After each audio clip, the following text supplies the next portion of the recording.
Hey, everybody. Happy Labor Day. Welcome to the Labor Day NFL Mega Show brought to you by Swing Juice. Visit swingjuice.com. Use promo code Beehive20 for 20% off your golf and MLBPA apparel. As you're already aware, tonight is the NFL Mega Show. It's going to be a little off the cuff of what you are accustomed to if you're a regular watcher or listener. We won't be doing history, sketty on, things that sting. All segments will be two divisions starting AFC East, NFC East, and then we will break commercial, go into the next two divisions, commercial, so forth until we get to My Hive, where we will discuss playoffs, Super Bowl, and then give you each of our three best bets of the week. Let's go.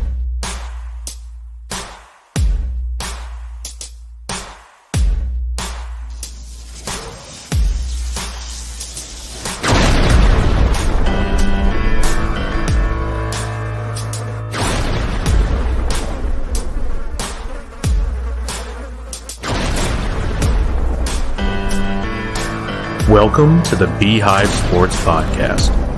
Here are your hosts, Joe and Sketty.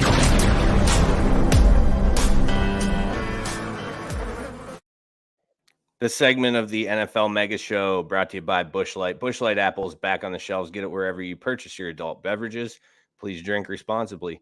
And also Napoli Pizza. That's right. When there's football season on TBSP, there's Napoli's weekly specials, pickup or delivery available, located in North Warren. Reminder to audio listeners, live shows broadcasted on Facebook, YouTube, and Twitter.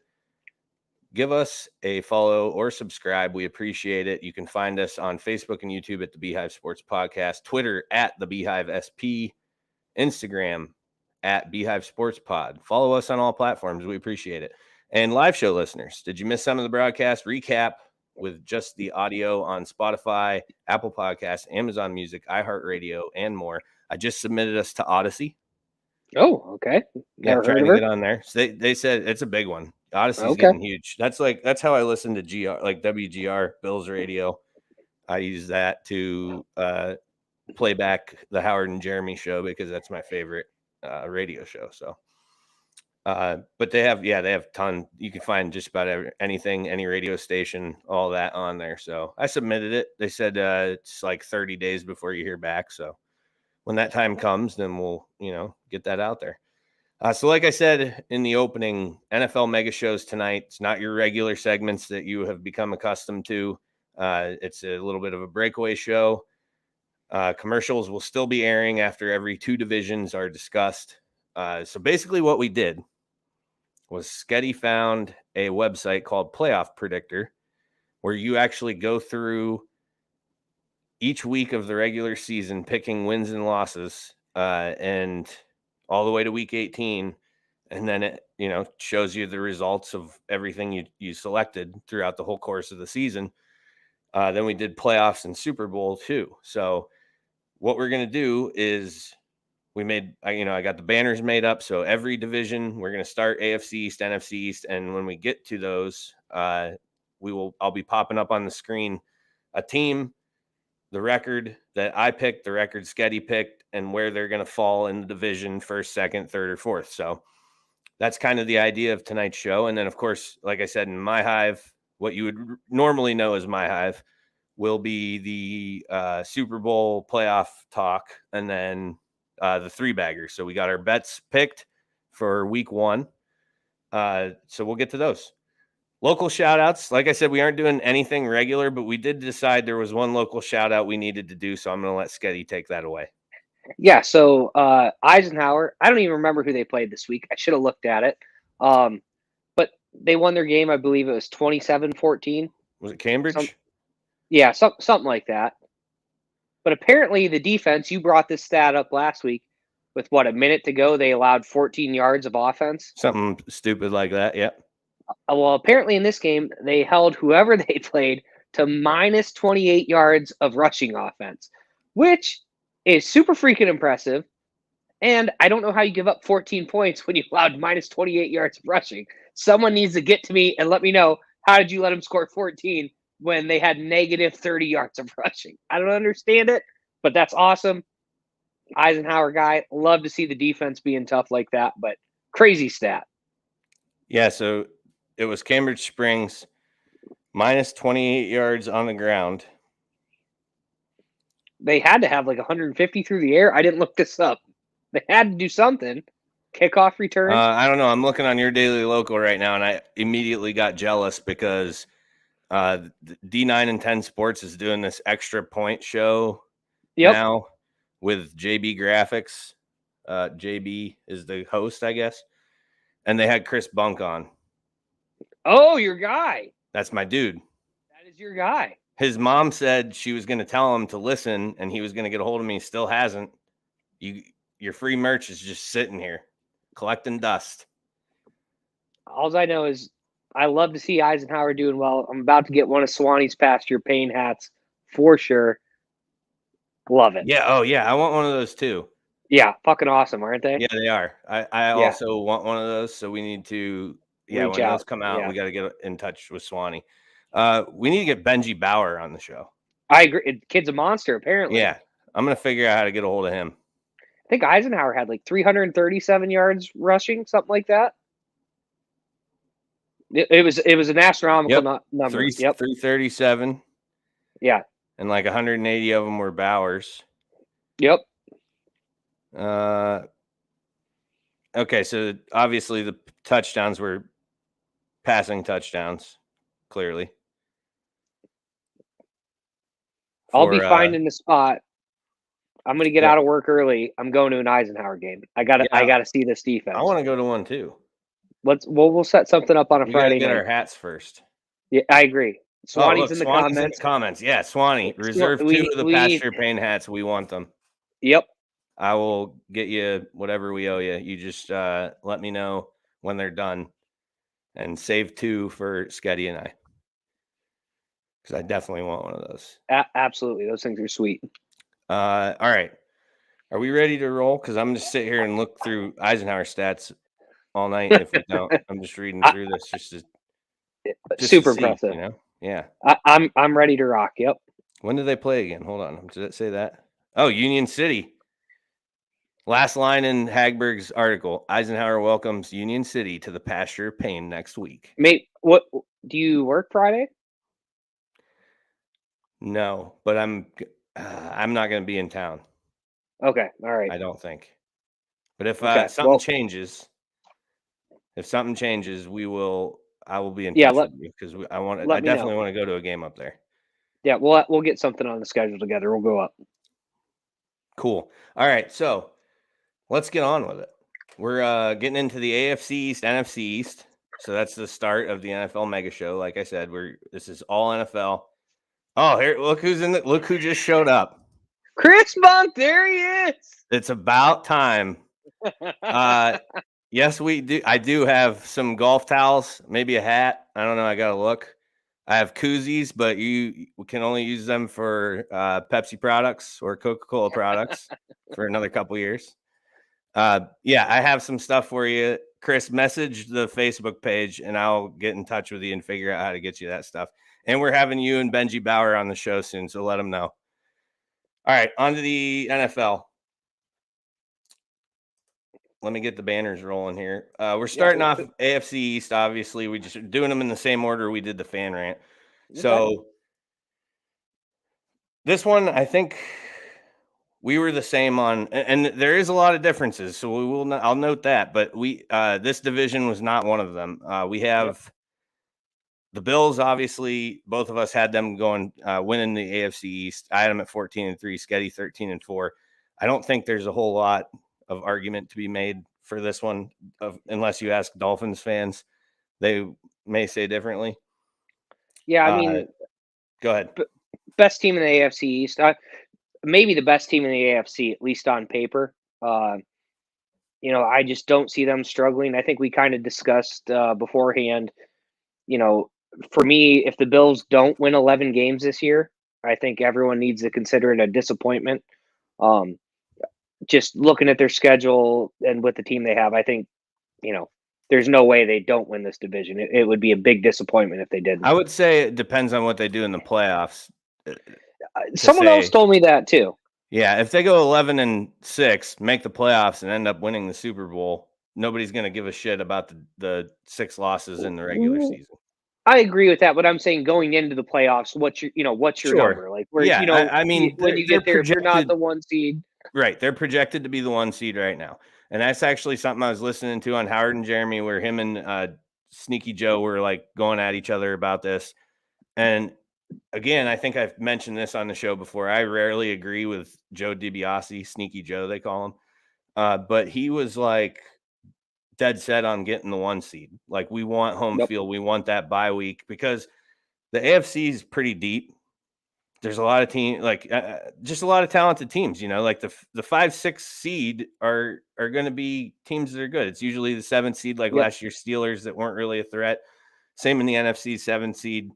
The Eagles? Yeah, Eagles. We're not a threat. Yeah, right. So, you don't want that wild card game, even if it's at home with the 2 seed. That's nice, but you're still going to play a talented team's coming in, and you don't want that one letdown game to end up being, wild card weekend, heaven forbid, and then you're fucking booted out of the playoffs. So, I actually agreed with him on that. Like shoot for the 1 seed. That's what you're playing for this year. Like you do not want to go to Arrowhead again. You do not want to go to face Patrick Mahomes in Arrowhead. That should be like written on the wall as they walk out of the tunnel. Make Kansas City come to you. If you got to play them, make them come to you. Right. And I think the big question mark with this team is run game on both sides of the ball. Can they stop the run, and can they actually get something going in the run game and protect these leads that they're going to have with Josh Allen hucking it all over the field? Now, I know we talked about how meaningless preseason is. We've talked about that a shitload of times. Oh, great. Yep. But I will say 2 things as far as the Bills' run game goes. If you look from, I think, the Bucs game on last year, Singletary, I believe, was over 100 yards in every game rushing. Like they did turn around their rushing game towards the end of the season. Now, factor in they drafted a guy who is apparently a huge threat to be stealing some playing time. I think it was a little bit even more motivating for Singletary because he did look good in preseason. Again, I know it's preseason. You're not facing, real defense per se, but he did look better than I've seen him look in a long time. So I am hopeful that the run game isn't, falling on the legs of Allen. I think every year the idea is to decrease that number, right? Yep. So. I mean, to me, Singletary's always kind of showed these flashes. Right. And it's not that I don't think the Bills can have a good run game, but a couple games at the end of last year and the preseason don't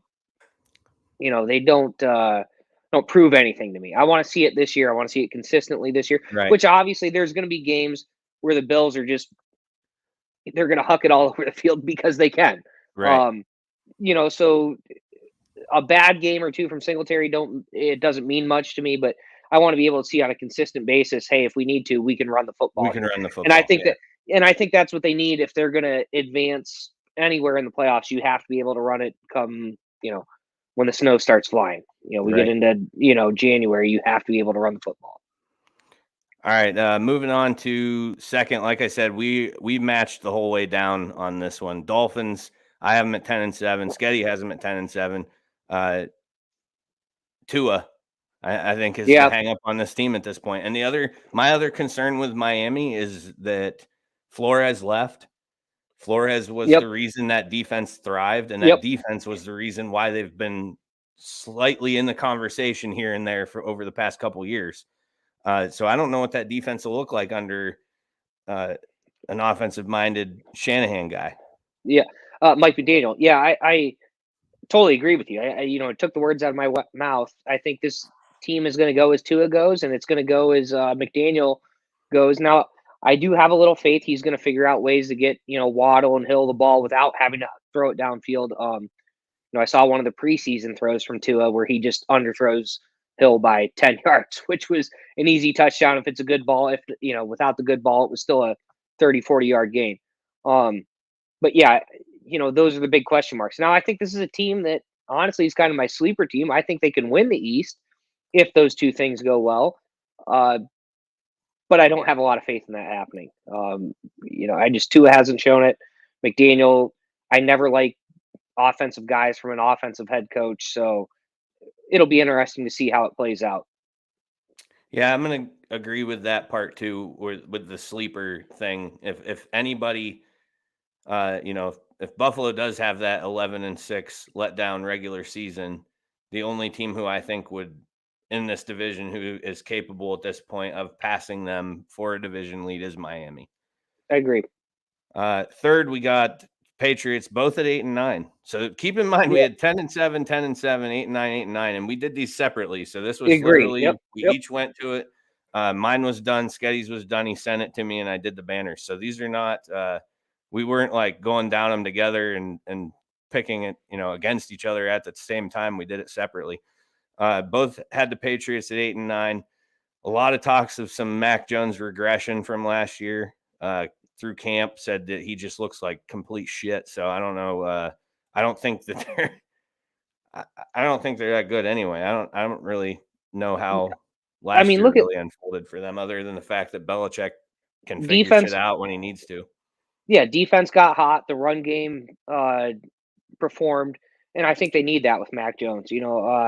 Guys have told me, "Do you wish as a 49er fan that the Niners took Mac Jones?" And I say, "No, I really don't, because we already have that guy in Jimmy Garoppolo."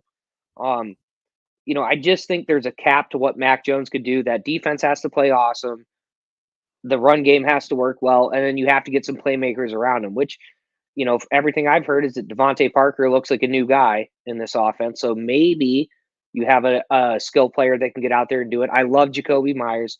The tight ends are great, but until I see it, I don't believe it. I think it's a tough division. I think they're still rebuilding. I just don't see a lot going on for the Pats this year.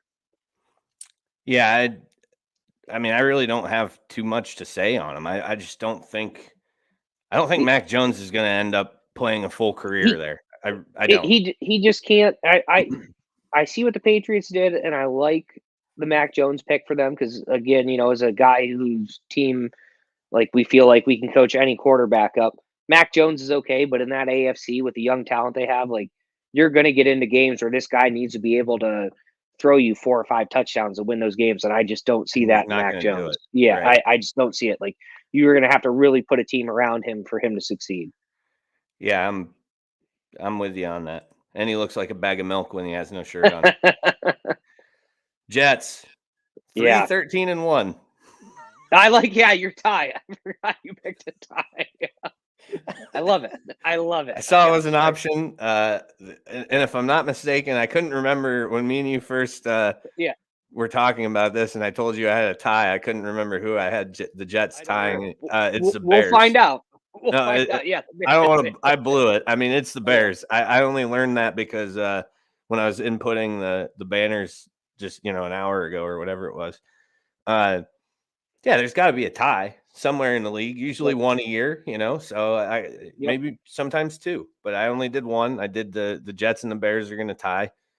They suck. They're 2 terrible teams. Yeah. So now. I think they made a lot of the right moves in the draft. In the offseason. I think this is a team on the rise.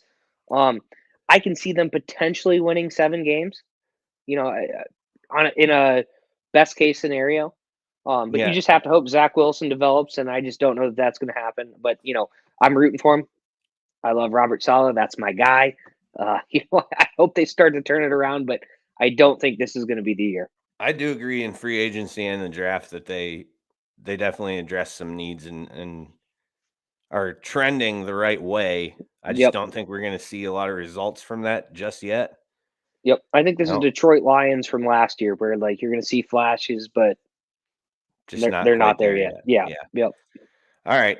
Moving on to the NFC East. So here we have only one difference, and it's in the 3rd and 4th team. So Eagles, I have 12-5. Sketty has them 10-7, 10-7, winning the division. Still enough at 10-7. I had them at 12-5. This is I did this schedule based off the assumption that Jalen Hurts starts playing really, really well in the NFL. This is my best case scenario for the Eagles. I love that you're doing it best case scenario, but I kind of put that wiggle room in there where Jalen Hurts is going to show some flashes. with the new weapons, but he's been pretty bad the last few years. Like, great fantasy quarterback because he runs, but like as far as completion percentage and stuff, he's not accurate. But I do think he makes some step forwards with better weapons this year. But 12-5, I think, is a little bit of reach. But they are up there with one of those teams where outside of the quarterback, that is a super talented roster. So 12-5, I don't think is ridiculous. And then the second spot, Cowboys. I have them taking second in the division. You have them taking second at 9-8. I have them taking second at 11-6. It just seems like it's about we're due for one of those years for Dak to he stays healthy. They play well. They make a push to get into the playoffs and then just shit the bed once they get there. Yeah, see, I just kind of disagree. I just think Dak's going to regress a little bit this year with no Amari Cooper. Michael Gallup might not be back for the first few weeks, so he's literally rolling out CeeDee Lamb, and who's their wide receiver too? Jalen Tolbert. I literally don't even know who their wide receiver 2 is right now. They had another good target, don't they? Maybe it is just CeeDee Lamb. Well, Cedric Wilson left. Amari Cooper's gone. You know, I literally think it's CeeDee Lamb and Dalton Schultz are carrying your passing game load for the first 3 to 4 weeks. Yeah, it's not great. TJ Vasher. Yeah, and I mean, they did just sign Jalen Jason Tolbert. Peters. Yeah, they did. Yep, shore up the offensive line a little bit. So they still got Pollard and Zeke. And I really honestly think the defense overachieved last year. I mean, I think they had something like they were like plus 25 in turnover margin or something ridiculous. Because Diggs every time for every time Diggs got burnt, he made 2 interceptions. I really expect to see Diggs to be exposed a little bit this year. I don't think Micah Parsons is a bad player by any means, but he's a great player.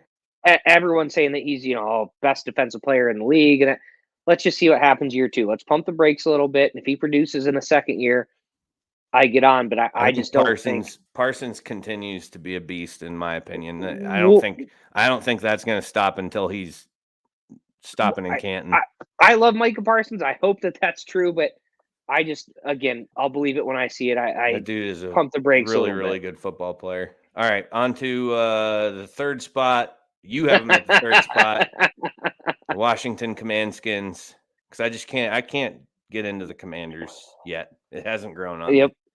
Give it time. So who wants to start here? Because this is a big difference. You go ahead because you got them in third. I mean, I really firmly believe, you got Scary Terry. I think Carson Wentz gets a bad rap. He's not as bad as what people make him out to be. He's not great. But I don't. If you're telling me you don't think Carson Wentz can win 6 games, like, I just think that's blasphemous. Chase Young is back and healthy. I think that defense has a little bit of talent to it. I just think, they're not going to the playoffs or anything, but I think 6-11 is totally within the realm of what that team can do. I don't think 1 win to me is just that seems a little blasphemous. You're not giving Carson Wentz enough credit. That seems like a hater take. It's not okay, and I know it seems that way, and I do not hate Carson Wentz. However, I do think he is absolute trash, and their best running back just got shot. But do you really think he's? I mean, I know he was going to start over Antonio Gibson. Yes, I mean, Antonio Gibson has shown some flashes in the last few years that and they didn't put him on the IR, so he's going to be back. This is Riverboat Ron's 5 weeks. Riverboat Ron has finally made a bet that he's going to have to pay up on, and it's trading for Carson Wentz. I just don't. He's better than fucking Taylor Heineke. Like he is. It's not even a. The Colts were almost in the playoffs last year. If they didn't blow it against the fucking Jags, well, I mean, that point I give you, but Scary Terry's 2 steps above Michael Pittman. Scary Terry. Yeah, no, he is good. I'm not. And Logan Thomas is also a stud when he gets back. Like, I just think, and Chase Young's a stud. I think 1 win is low. If you were told me 3 or 4 wins, I'd say okay, you can talk me into that. The first year as the Commanders will go down as the worst year as the Commanders. That's my prediction. All right. Giants. Wow, 7-10. 7-10. This is a homer pick. Nope. This is a homer. I love Brian Table pick. All right, let's hear it. All right, maybe a little. However, hear me out. Okay. Okay. I'm all ears. This is Saquon's resurgence year. I sure hope so. I took him in the 3rd round of my fantasy draft yesterday. I'm really hoping. Locked in that Saquon is going to have his first big NFL season. He's pissed off. He's just got to stay healthy. I know that's not really a choice of his, but he stays healthy. This is the year. That dude is absolutely determined. Stud. Yeah, and he's great. Contract year. Daniel Jones, if there is a coach that I've observed make a quarterback who looked extremely sketchy come around to looking like pretty decent quarterback, it was Brian Daboll and his work with Josh Allen. And I think that he will work Jones to his strengths, which we know there aren't too many of those. A ton of, yep. But those are what Daboll will clue in on, and that's what he's gonna, that's where he's gonna have a decent first year as a coach. It's not a winning year, but if you can get 7 wins out of that Giants organization that was picking twice in the top 5 or twice in the top 10, something like that this past season. I think that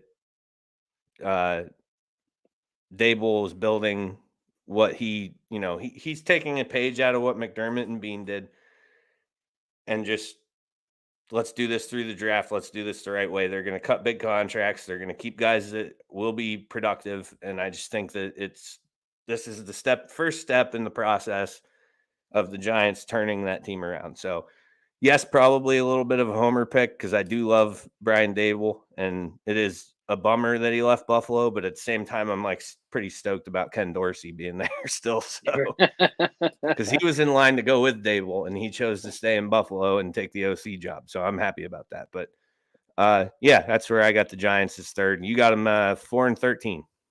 Yeah. Again, don't think they're terrible, but I just think there's going to be some growing pains there, figuring things out. They do have a ton of talent on the offensive side of the ball. I think Kadarius Toney is one that people are sleeping on for I don't know what reason. Kenny Golladay was productive with Matt Stafford, which, we'll see what Danny Jones can do. And again, like you said, Barkley's a stud if he can stay healthy. Little bit of a worry on the defensive side of the ball, but maybe Thibodeau steps up. He's a great pass rusher, and that helps him. 4-13, I thought was a conservative. I don't think they're going to be like a 1-win team or a 2-win team or anything, but I don't know. I would say 7 to me is about their ceiling. I don't think that they could win 8 games this year. But we'll see what happens. I do have a lot of faith in Daboll. I think he can make something work there. It's just prove it season for Danny Dimes. All right. That wraps up our first bit of the NFL Mega Show. People in the comments who are watching, chime in. Let us know your thoughts. Make fun of us. Well, make fun of Sketty. And we're going to take a quick break. This opening segment of the NFL Mega Show is brought to you by Busch Light. Busch Light Apple is back on the shelves. Get it wherever you purchase your adult beverages. Please drink responsibly. And Napoli Pizza. That's right. When there is football on TBSP, there is Napoli's. Weekly specials, pickup or delivery available, located in North Warren. Going to take a quick commercial, and we'll be back with the next 2 divisions. Whenever you crack open a Busch Light, the mountain starts singing. It's cold and it's smooth and it's waiting for you. What is going on? Hit it, Giant Kenny G. It's so smooth. Head for the mountains of Busch Light beer. Hungry? Watching the game? Order some Napoli's Pizza, voted the best pizza in the Times Observer Reader's Choice every year. Homemade, hand-tossed, delicious hot pizza, stromboli, salads, subs, and so much more. Located in North Warren, come on in or call 814-723-7455 and ask about our specials. Pickup or delivery available 7 days a week, 11 a.m. to 10 p.m. Again, that's 814-723-7455. Hi, this is Brian Hagberg, and I wanted to take a moment and tell you about our new website, yourdailylocal.com. Your Daily Local is your new home for news, sports, and events in Warren County and beyond. Our goal is to cover the people, places, events, and happenings that matter to you in a variety of ways, including writing, video, and audio. And the best part? All of our content is available for free. Head to yourdailylocal.com to get the news you need when you need it.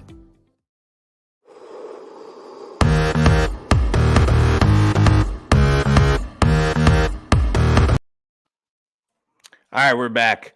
This next segment on the NFL Mega Show is brought to you by Your Daily Local. Visit Your Daily Local for the news you need when you need it. That's yourdailylocal.com.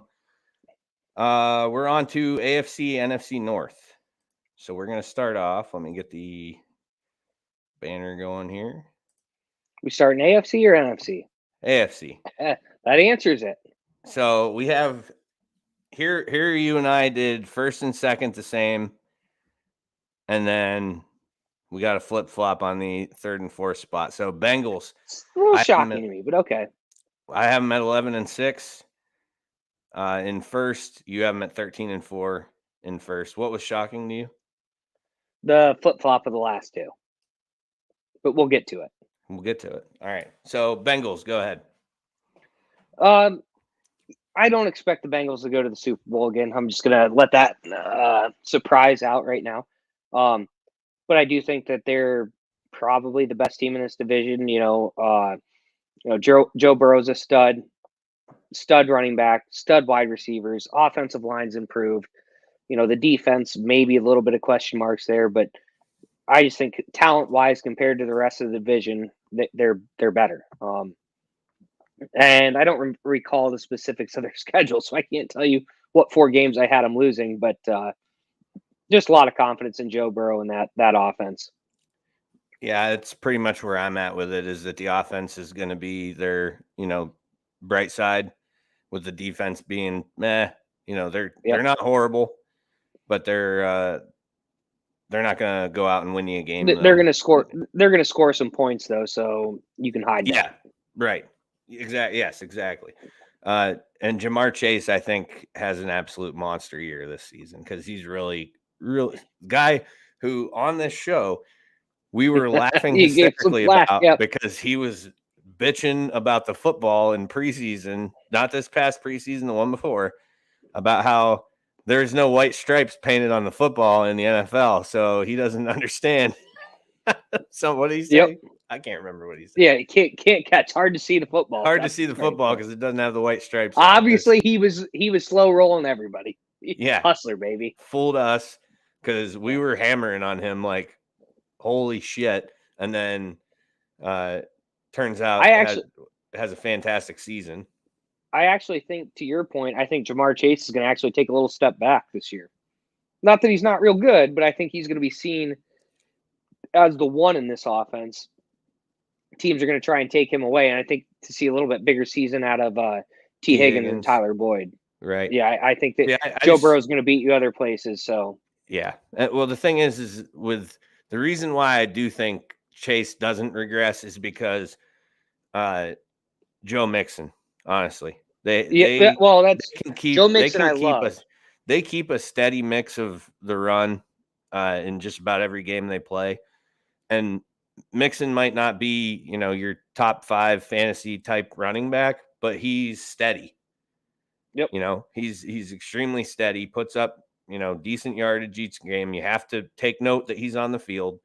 And I think with that attention alone, that would be like if I'm comparing the Bengals to the Bills, defenses see Singletary on the field, they're probably like, bah. Yep. But they see Joe Mixon on the field, they're like, okay, this guy can do some damage to us potentially. Yep. So we're gonna have to, take a little bit more note of him than they do, with the Bills situation. But second, Ravens. I have them coming in at 10-7. I think 12-5 is astronomical for the Ravens. Regular season Ravens are good. They're going to pound the football. They're going to hide Lamar as best as they can. And I think that defense is much improved. The running games should be much improved because they're not going to be on their 5th string running back this year with no Lamar Jackson. I just really think that the schedule I looked at, they're going to be able to get on some teams this year and just, beat them running that option game they run with Lamar. Now, the Lamar contract situation, that's something to watch there. If they get a deal done, I feel comfortable. If they don't get a deal done, I don't think it's out of the question that Lamar says, hey, I'm not going to play. I thought that it was there was no threat of that. They claim there's not. That's what I was under the impression that Lamar said, hey, this is the deadline, and at this point, then I just want to talk, or I just want to play football. That's the claim, but again, I'll believe that when it actually happens. Yeah, I don't know. I just don't. He doesn't give me that vibe, surprisingly enough. He doesn't have an agent to get in his ear and tell him that it's stupid for him to play this season, which, just to go on record, it is completely stupid if he does not, or if he plays this season without a contract. I think that'd be the worst financial move in the history of financial moves in the NFL. Well, I did read today too that they did up an offer. I did see that. Yep, agree. No word of if he's signing it or whatever. But no, I do feel like the Ravens are the most unique, decent team, good team in the AFC. Where playing them is not like playing the Chiefs, the Bengals, the Bills, the Chargers. Like, what basically you're kind of getting into with those teams. And with the Ravens, it's more of we're going to find a way to beat you on the ground. And then Lamar's going to find Mark Andrews somewhere open because he's somewhere down there. Right. Yeah, exactly. But yeah, I do feel that way about them. However, I do think too that there's been enough blueprint laid on Lamar that the regression of him and his ability to run, he's going to have to start making decisions to throw the football is what I think. I think there's going to be not as much space for him to get out and break away like he normally can. I think another big thing for me too is they're playing a last place schedule, so that's a fair point. Yeah. The schedule is significantly easier than the Steelers or the Browns even. So who, the Jets, I think the Jags, the Texans? Yeah, or the Jets, the Texans, and the. Oh wait, yeah, it can't be both of those guys. I think Broncos. No, Broncos were last place. Were they? It's got to be Jets, Texans, and Broncos. I'll tell you right now.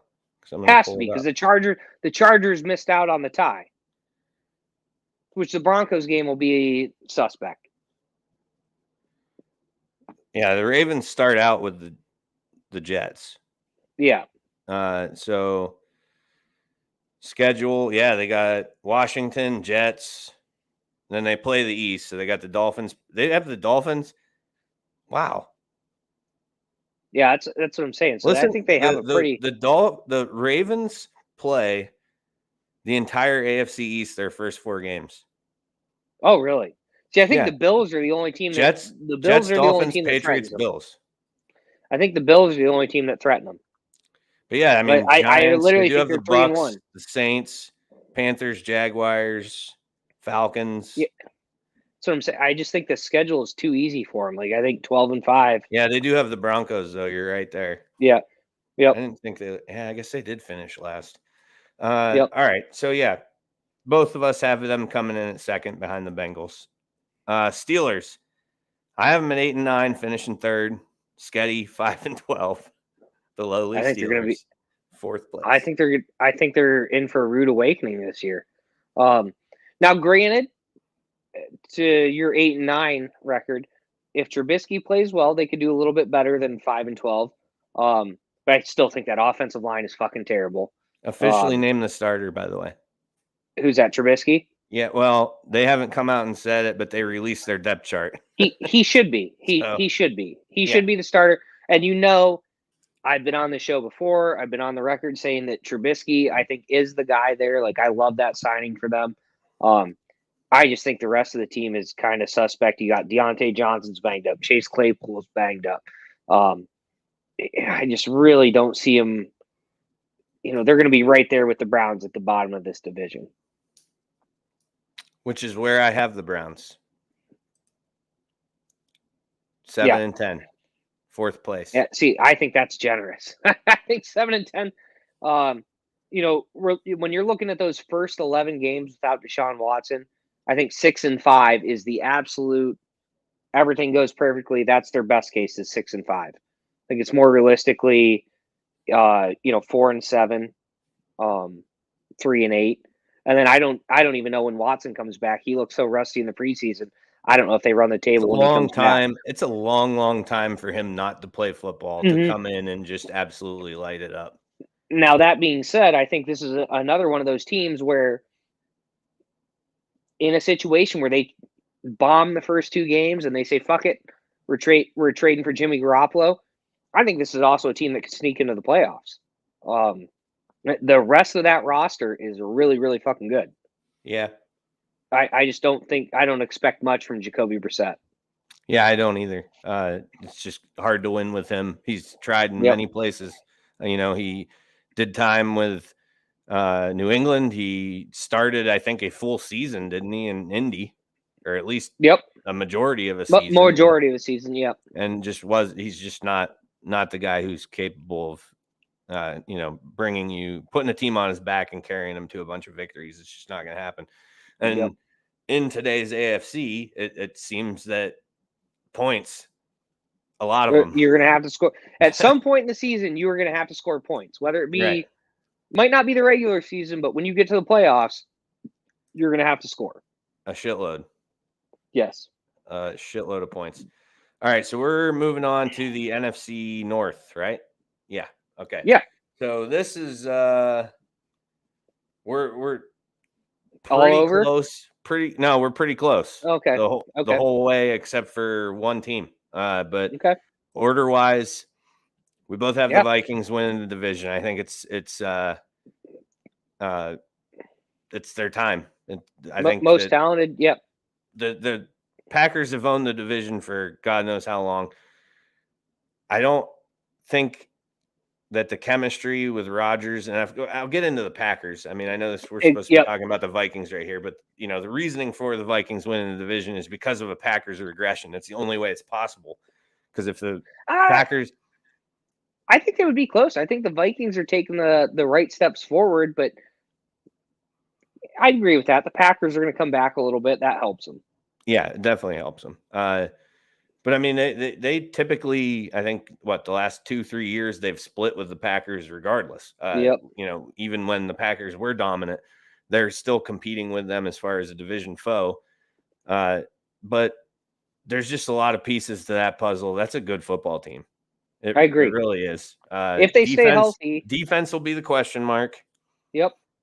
Because and Kirk Cousins' ability to just play consistent for a full season, just not so many games where he kind of lays an egg, not necessarily even lays an egg, but just costs them too much.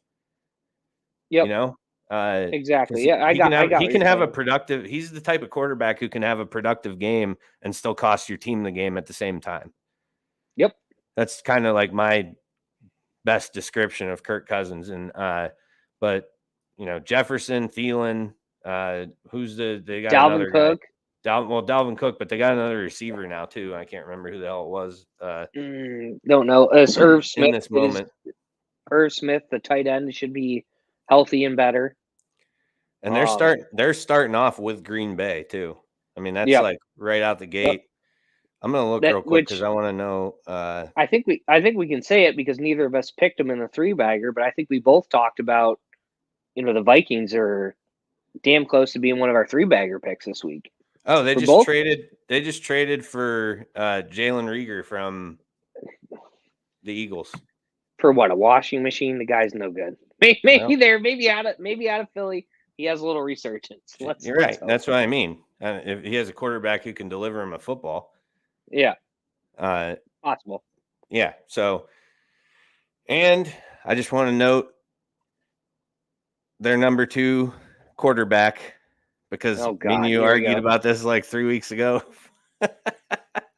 They traded for Nick Mullins, and you're like, why the hell would they do that? They got Kellen Mond. I'm like, well, clearly Kellen Mond must not be cutting it.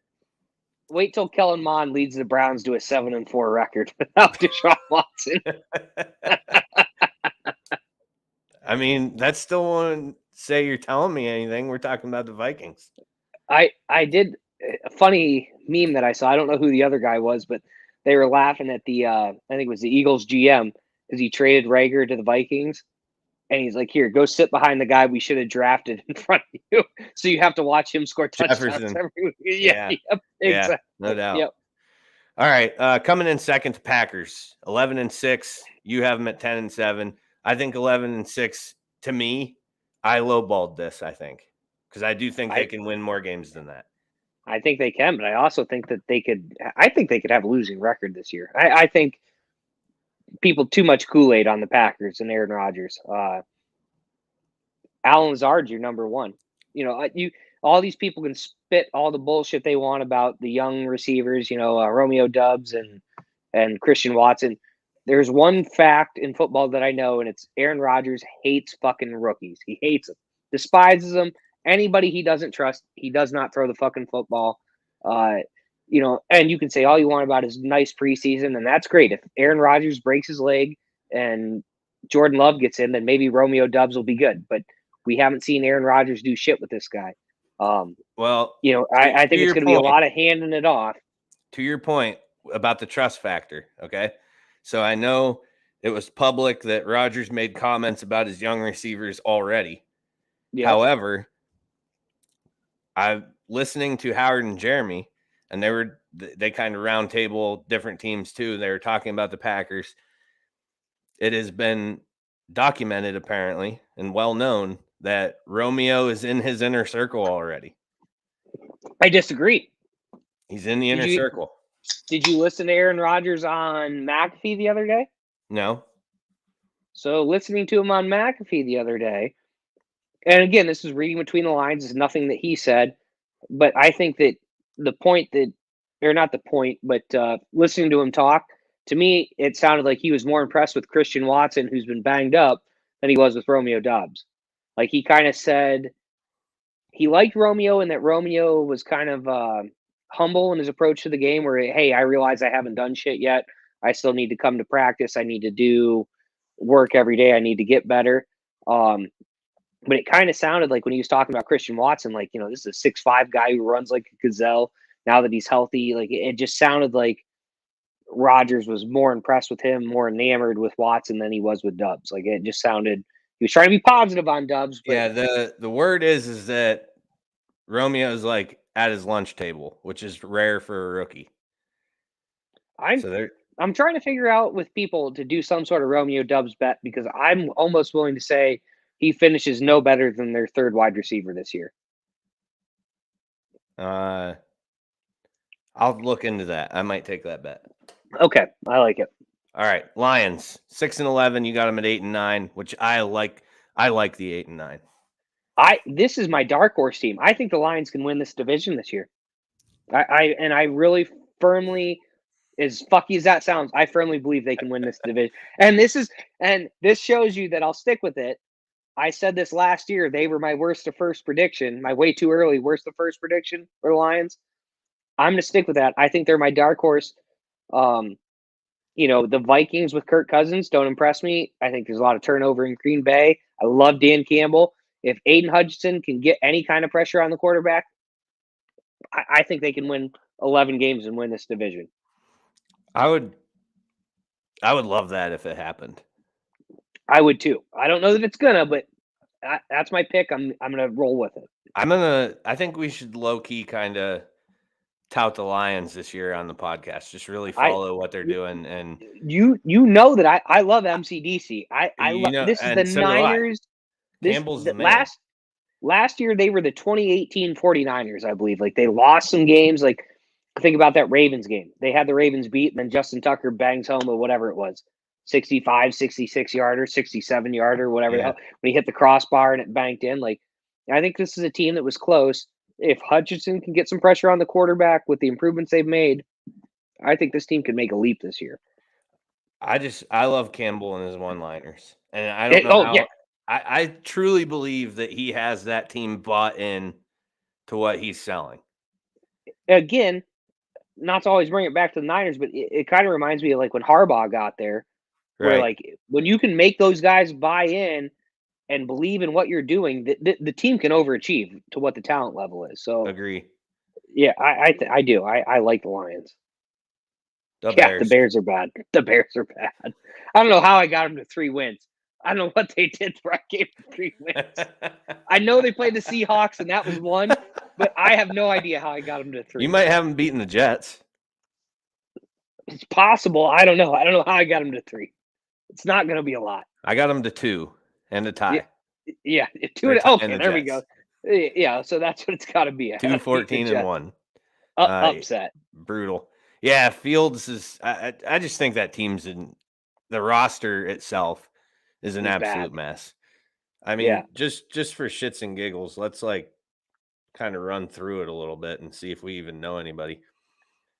Well, they just signed Alex Leatherwood, former first-round pick. Alex Leatherwood. Yeah. So I could not name their second wide receiver. Can you name their second quarterback? Nope. Or third quarterback? Nope. So they have Trevor Siemian. Oh, hey, there you go. All right. Guess who? I don't know who's 2 or 3 here. If I had to guess, I'm going to say 2 is Trevor Siemian. Guess who their number 3 quarterback is? Not a clue. This guy's still in the NFL somehow. Is he old? Nah, not really. Well, I thought Rosen was a Brown. That'd be my only guess. I know Josh Rosen's let's see a Brown. if it says how many. It doesn't say. He's 28 and he went to Pitt. Pitt has another quarterback in the NFL. Nathan Peterman. Oh, Jesus. Right. Yeah. So, I mean, David Montgomery is he's been still sought after in the fantasy land. Yeah, he gets most of the carries. And just receivers. Bad line, they got N'Keal Harry and Darnell I Mooney. forgot they traded. I guess Mooney's good. I like Mooney. I like Cole Kmet. On the defense has Roquan. Yeah, but he doesn't even want to be there. Yep. But he's playing for a contract, so he's going to ball out. They got Quinn Daddy, Robert Quinn. Okay. And, yeah, it's a lot of no one. Jaquan Brisker, that's a good solid. He's a little shine. Yep. He's a Penn State guy, just drafted, so that's a good pickup. But yeah, it's going to be ugly. It's not a good roster. No. Their kicker is Santos, which they've had. They're the kicking issue team, right? Aren't they? For like ever, Cody Parkey. Yeah. The crossbar, the double doink. The double doink. I feel like the Bears. If you're a Bears fan and you see this team get 6 wins, you're happy. Like you need to be elated that they got 6 wins.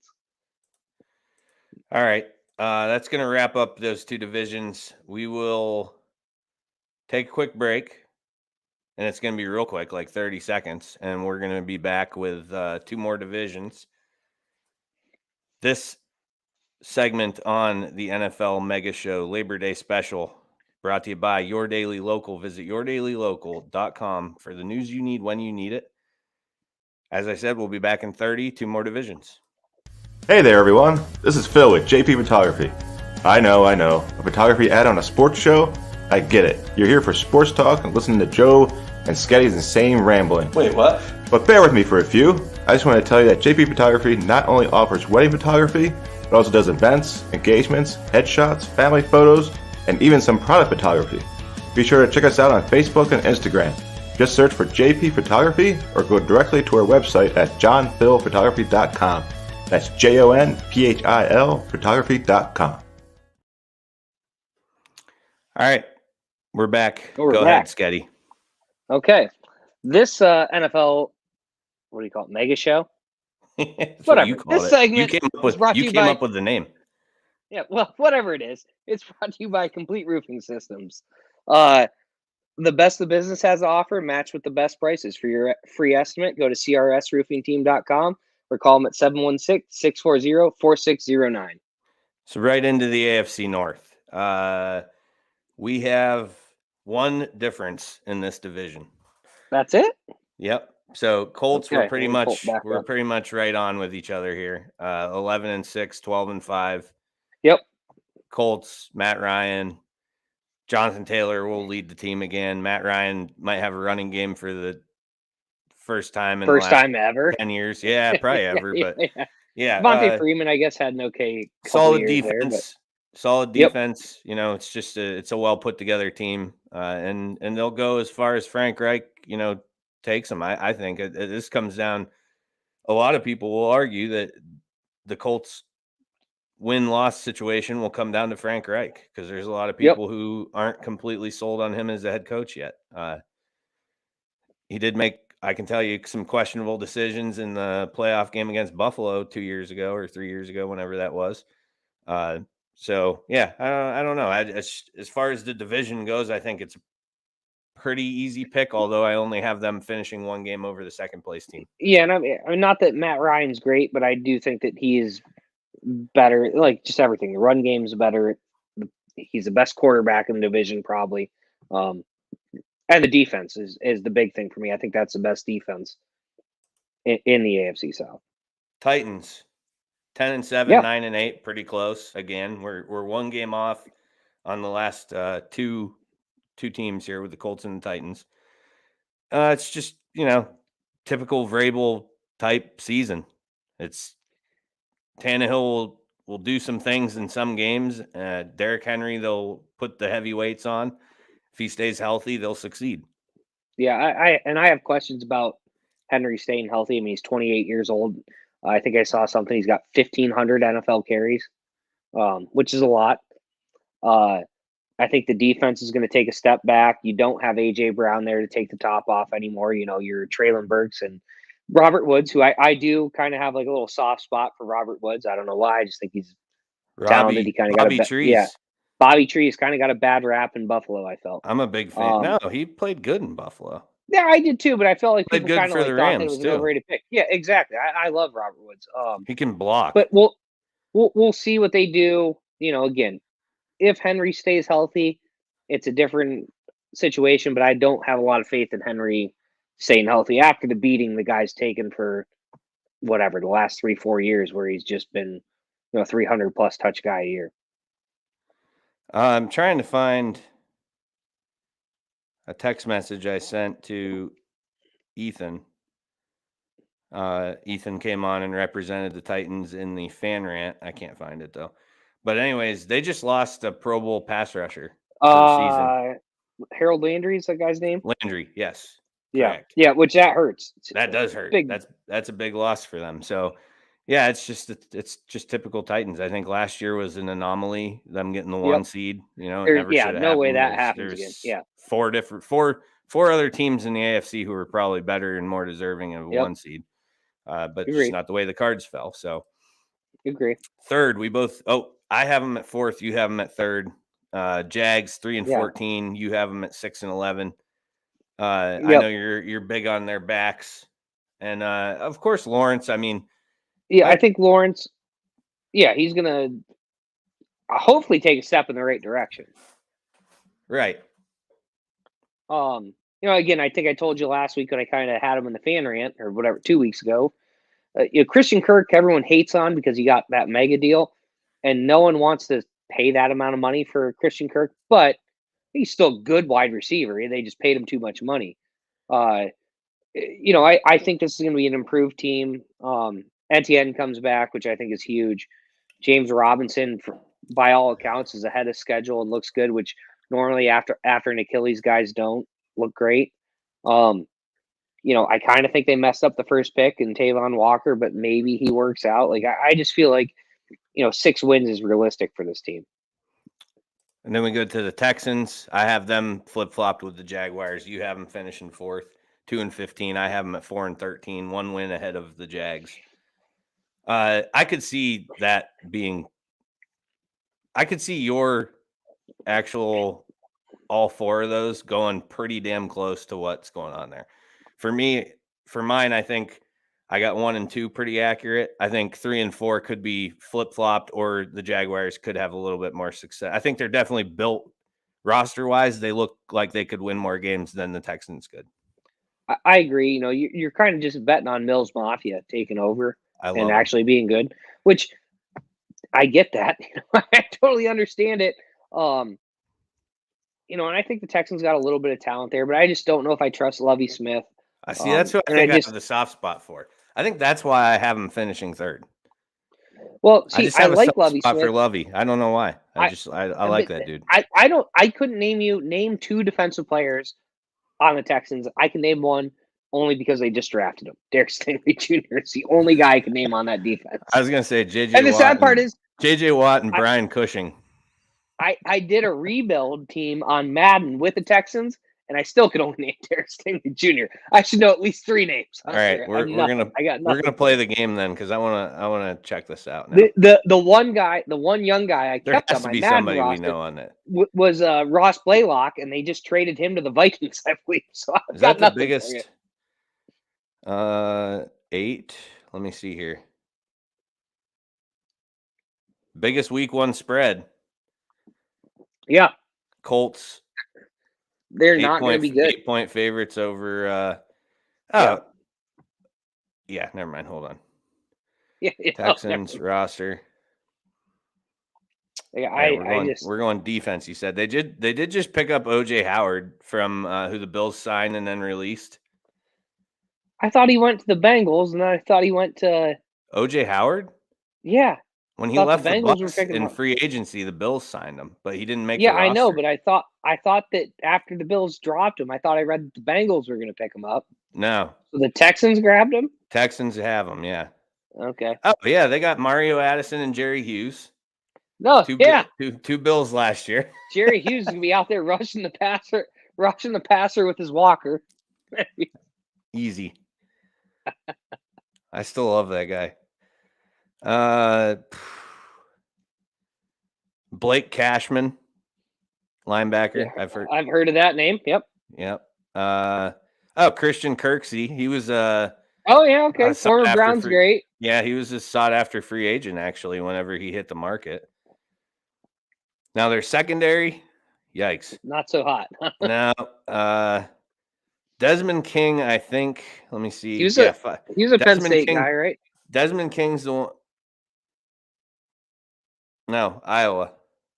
Oh. So you just insulted everybody in Penn State Nation. What was the King guy from Penn State? That was it's probably 15 years ago. Who knows? Yeah.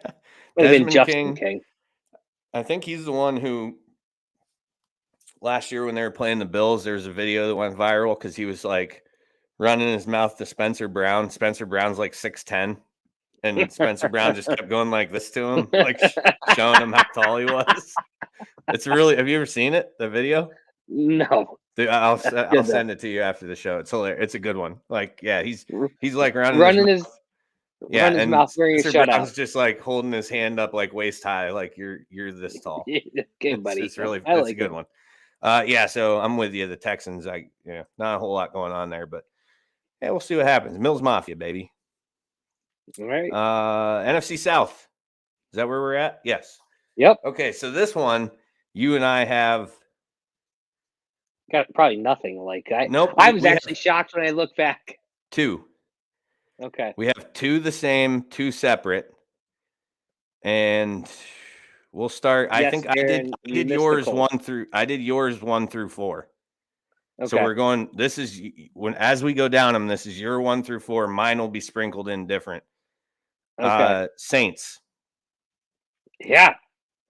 11-6. They're going to win the division. No, they're not. Yeah, I really think they are. Good run game. They are. Michael veteran Thomas is already hurt. Alvin Kamara is going to miss 6 games at some point. He's getting suspended. Nah. Some people believe that, but it's already pushed back a month into the season. Big speculation is the guy's not going to miss until next year. It sounds like a lot of speculation.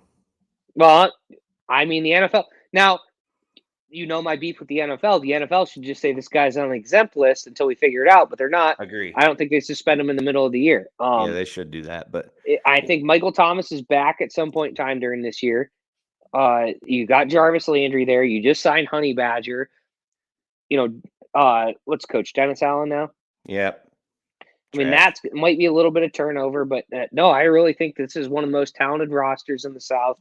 And, they can do it. I got him going nowhere. Jamison Dalton, ain't gonna lead you to any type of promised land. Not an 11-6 record. Jameis was 7-9 with the Bucks, and Tom Brady won 4 more fucking games than he did with a better roster. He gets too much hate.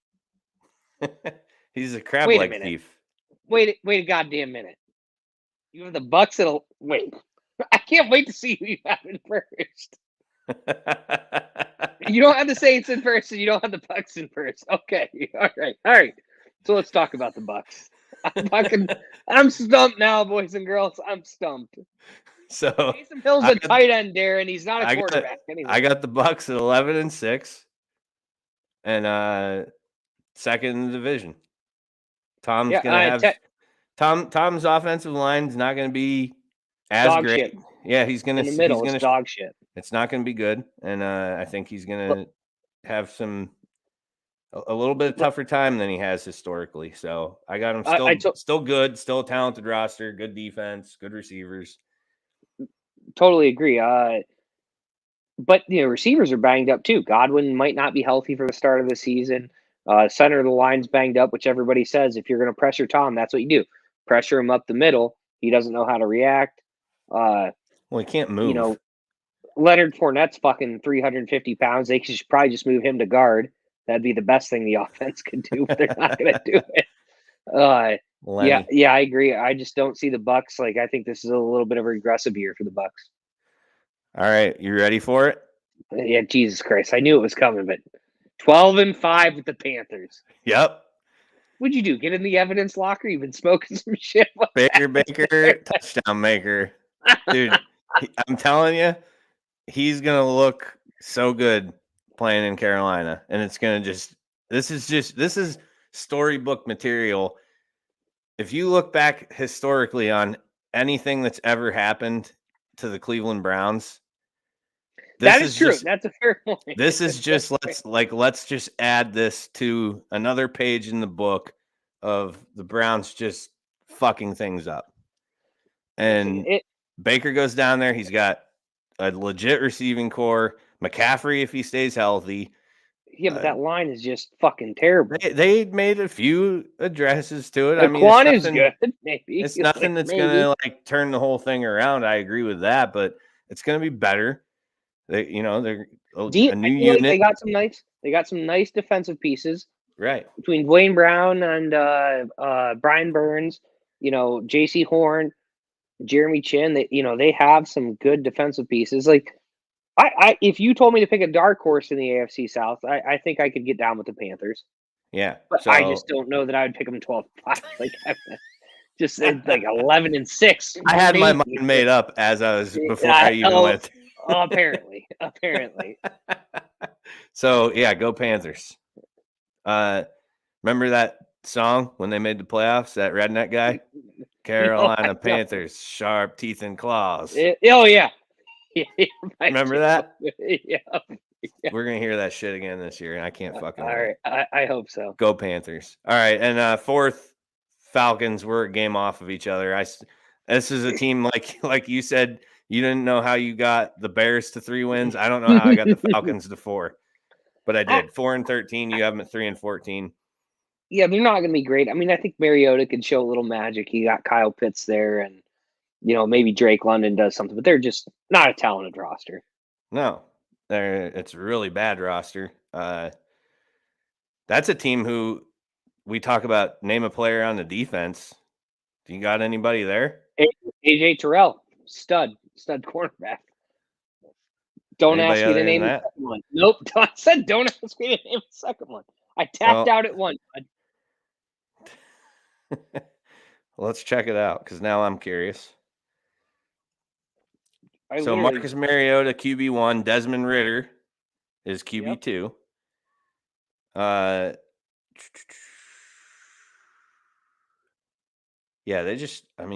fuck, dude. It's bad. They're not good. Their receivers, besides Pitts, Pitts is a tight end, technically. And then Ridley's London on suspension for a fucking year. He should call his lawyer. Dude. He should have went and got massages. Lawyer is what he should have done. He should have got massages. Where's the NFL PAs having this dude's back? Jesus Christmas. It was $1,500, and it was while he was not even playing. He could not affect the outcome of a game when he's not playing. Yep. Unfreaking believable. But, terrorize a few masseuses, you're good. 11 games. I love it. Yeah, ridiculous. Okay, on to the defense here. I'm checking it out. AJ Grady Terrell. Jarrett. I know him. Yep, know that name. Yep.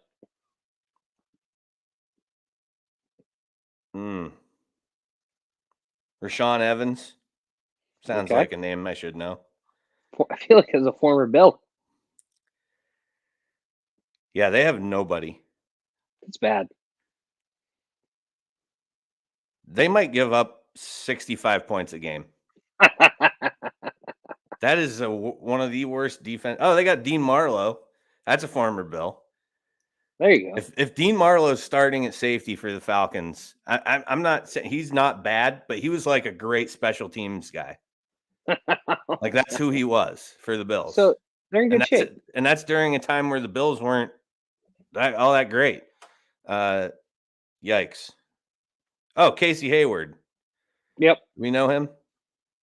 Maybe not. Yeah. But anyways, 65 points a game. That's my prediction. All right. Let's get to the couple comments here, both Darren. Darren says, I was curious what you guys thought of the Colts, but after seeing Joe putting the Panthers at 12-5, I care a little less. Hey, I had the Colts in first, so if I'm wrong a lot, Darren, if I'm wrong a lot, then I mean here we are. As did I, Darren. Yeah, you're gonna have to go back and listen. We already went through the South. I mean, I can pull it up. I'll pull it up for you real quick, since you're watching. Where the hell was it? AFC South. There you go, Darren. Colts 11-6 first, Sketty 12-5 first place.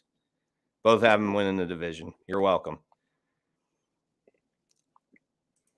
Oh, we got more comments. Andy, good show. Sketty still sucks. I agree with Joe and Carolina. Hell yeah. That doesn't surprise me, Andy. Doesn't surprise me at all. Andy, is your arm out of a sling yet? Because you're another guy. We got to get Andy down here to golf with us sometime. I'm pretty sure he enjoys golf as much as we do. So we got to do that. He's a faithful listener. We can get you in up there for a round with us. You can listen to Sketty try to guide his ball into the bunker. It's the weirdest reverse psychology you'll ever hear. Get in the bunker. It never listens. It never listens. He said, yes, I'm in PT right now. Okay, good. So next season, next spring, put it in your book. You're coming down for a round. All right. Outro? Yeah, outro for you. Yes, correct. This segment of the NFL Mega Show is brought to you by Complete Roofing Systems. The best the business has to offer, match with the best prices. For your free estimate, visit them at crsroofingteam.com or call them at 716-640-4609. Another minute break, and we'll be back with the last two divisions, AFC, NFC West. Jones Pest Control, your hometown pest control company servicing residential and commercial properties in Warren and surrounding areas since 2015. Sean and his crew will work tirelessly to keep your home or business free of insects to rodents and everything in between. Contact Jones Pest Control at 814-230-9548 and set up an appointment today. And remember, ants, spiders, bees, or mice, don't think twice. Call Jones Pest Control, 814-230-9548. Checkout means sales and services with 2 locations on Warren's East Side. Their garage at 800 Lexington Avenue not only services cars sold by Means, but has knowledgeable staff and modern state-of-the-art equipment waiting to serve their hometown of Warren. Whatever you need, including alignments, tires, brakes, yearly or enhanced PA inspections, oil changes, and much more. Make your appointment today at 814-723-7191, extension 2.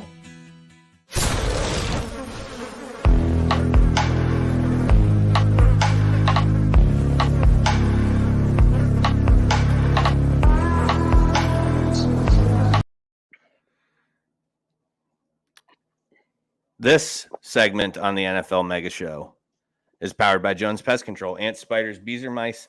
Don't think twice. Call Jones Pest Control at 814-230-9548. That's 814-230-9548. Last two. AFC, NFC West. So I think, if I remember correctly, two of the best divisions in football. So this one, we have AFC. I think we were close. We have no agreements on this one. No, AFC West. All 8 teams? No, really. AFC West. All 4 teams. I thought we were pretty close on this. I think record-wise, they are, as far as like how it. Well, maybe not. I mean, yeah. Well, so let's just go through it. So this one, I did your that one division. I did what was it? The NFC South. I did yours 1 through 4. This one's mine 1 through 4, and yours are sprinkled in with them. So Broncos. I got the Broncos 12-5, first place in the division. You have them at 12-5, but in third place in the division. It's going to be a tough division. It's going to be a tough division. So. Yeah, I mean, you'll see when you see how these records go that we're not far off record wise. It's just the way they fall is where the difference is. So, Russell, I don't believe I'm alone in thinking that though the Broncos were a last place team last year, they were a quarterback away from being a good football team. They have a lot of talent on both sides of the ball. And now they have the missing piece that I think they've been waiting for. And Russ, I still think, has some in the tank. He's a little bit of an anomaly body-wise when it comes to the quarterback position. Like we watched Brady play. You know, he's still playing. He's, 44, 45? How old is he? 43, 44? 45, I think. Old as fuck is what 44 he or is. 45, yeah. Right. Yeah. For as far as NFL standard goes, he's old. Not 45 is not old in regular life. At least I hope it's not, because that's gonna be me in 7 years. But so the missing piece comes. Broncos country, let's ride. I have them 12-5. Let's ride. Broncos country, let's ride. Do you watch that bench warmer barn, whatever his name is, the dude who makes those videos? Yeah. And he's Broncos country. Let's ride. Yeah. Russell Wilson's just always looking in the mirror saying that on repeat. Yeah. So I've been thinking about asking him to come on. Yeah, I think I'm going to try and do that. I wonder if he'd do it, because he's fucking hilarious. Hilarious. Like those are some of the funniest videos. His facial expressions, like everything he does is really good. So yeah, I'll try and get something up on the Facebook page. So if anybody hasn't heard of him, they can watch his videos. He's funny as hell. So Broncos country, let's ride. First place. Sketty 12-5, same record. Third place. Yeah. I mean, I think the AFC West is going to be. I mean, obviously the way it just shook out with the way I picked games. 12-5 is not good enough. They will be going to the playoffs. Not to ruin the surprise of that, but. Yeah, I mean, I think they're going to be a tough team. Defense is solid. Probably maybe the best run game in the AFC West. Am I wrong? Maybe the Chargers could challenge them. Yeah, I think it would. As far as run game. Eckler's even, I mean, as great of a running back as he is, he's almost used in the passing game. I agree. So I mean, I think I would like the Broncos a little bit more if Tim Patrick was still going to be healthy, because I think that dude's a stud, but gone for the year. You know, I do. I think the Broncos are going to be tough at 12-5. It's just a brutal division. Yeah.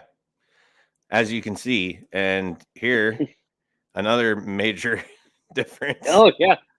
So this time it's by record, though, and by place, I suppose. Raiders, I have them at 12-5, coming in second in the division. Sketty has them at 9-8, fourth in the division. So we'll have you go ahead with this one. Yeah, don't have a ton of faith in McDaniel. I like Derek Carr. I don't love the run game they've got going on. I don't love the line they have going on. Defense should be okay. You know, I hate to say the Raiders are 9-8. It's just how it worked out. You know, I think as little as a week ago, 2 weeks ago, I said the Raiders could win this division. It's just going to be a shit show in there. Just how it shook out for me. 9-8 means nothing. Yeah, and I have them at 12-5 again. This is, I think, if I remember correctly, I had the entire division, and this is just you had them high. No, I had them all high, and I have them going 3-3 in the division. Yep. Every team splits, and I think that was well, not necessarily splits head to head, but they at least all go 500 in the division is what it came out to be, and that wasn't something really that I was planning either. It was just I'm blowing through the schedule, picking these games, trying to do it quick because I think it was like Asher just fell asleep for a nap. I'm like, shit, hitting buttons. Like, let's get this done. I have a window here to get something done. So got it done, and it's just the way it shook out. They all went 3-3 in the division. I don't know if there was any sweeps or anything like that because I didn't, I didn't go back and look that closely. But 12-5 second, and we'll move on to third for me. Second for Sketty, the Chargers 13-4. I have them at 11-6, finishing third, and can't remember if they got in the playoffs or not. I would assume at 11-6 they had to be close. Yeah, I can't. I'd have to pull it up. We'll find out next segment. We'll find out in the next segment. I didn't write down every playoff game. I only did who makes it to the conference final. I can pull it up though. I mean, it's literally 2 clicks away. So we'll get to that. I took a picture of mine. I got the whole bracket. So 11-6, tough division, good division. Yep. 11-6 finishes you in third place. You had a 12-5 team in third place. I mean, it's just the way. Yep. Like we've said, this is probably the powerhouse of the NFL right now. I mean, as far as talent and team wise, it's good. So that's where I put them. I mean, I don't disagree with you. I think the head coach is an idiot, so anything could happen. But right, they have a ton of fucking talent across the board, everywhere. Every position is talented. Solid free agency. Solid free agency. Yeah, I just don't think that there's. I think they're going to be tough. I think they come in second place. All right. Sorry, I got sidetracked because I'm trying to keep tabs on my phone right now because the Astros' #1 pitching prospect got a spot start tonight. Okay. Hunter Brown. So I'm kind of half-assed, keep looking at the box score. And so far, he's 3 innings pitched, allowed 1 hit, and struck out 4. Not nice. Not bad for your first MLB start. Through 3 innings, 4 strikeouts. I'll take it. Chiefs. I have them 11-6, finishing 4th. Could this be? I got them 2 wins better than their first. Amazing. Yeah, it is crazy. Amazing. The way this all shook out. So, I call this just the Tyreek Hill effect. That safety net's no longer there. I think that's the same kind of suffering that Adams and leaving the Packers, the same kind of suffering Rodgers is going to have. That safety net is no longer there. And I think it's a big piece of that offense because when Patrick Mahomes goes into playground backyard football mode, getting out of the pocket and slinging one down the field because somebody doesn't stop on their route, it's Tyreek Hill. And I just think that that with that being gone, I think that's a 2-loss difference. I wish I could get behind that. And I still would be interested to see how this plays out for them because they were not the world beaters that they had been the previous 3 years before last year. Right. But I mean, he still has Travis Kelce, which is a pretty good security blanket. Definitely. I just. Maybe this is the spite in me after the Niners lost the Super Bowl to them, but I thought the Niners were the much better team that year. I just am not going to bet against Patrick Mahomes. I won't do it until, I see it happen. Until they come in second or third in this division, I won't bet against them, and I just can't make myself do it. To think that they're not going to make the playoffs is just I can't wrap my head around that. I don't see them missing the playoffs with him. Yeah. I understand. I feel you on the Travis Kelce take, but the thing is with Travis Kelce is part of the reasons why he was such a great security blanket was because a lot of attention was being paid to Tyreek Hill. They don't have they didn't replace Tyreek Hill with another explosive ass dude that requires a lot of attention. No, but you have McCole Hardman on the field. You have Juju Meh. Smith-Schuster, who was Bah. good when there was another number one target. Him and You have MVS. I really think if Juju you went start to seeing, Kansas City for one reason, and we both know why that is. well, fair. It's to But I'm just make saying, TikToks with Jackson Mahomes. I think if you see safeties starting to creep in to stop Kelsey, that's when you're going to see Mahomes start hitting home runs to these guys over the top in one-on-one coverage, and it's just it almost might be better for the offense. But we'll see. We'll see what happens. I just won't bet against them until it happens. Right on. All right. Time for your boys. Right. NFC West. I did yours first through fourth on this one because we have some differences. So Niners 12-5, first place. I have them 9-8 at second. Yeah, and I think the Niners are probably the most volatile team in the NFL this year. They could win 5 games. They could win 15 games.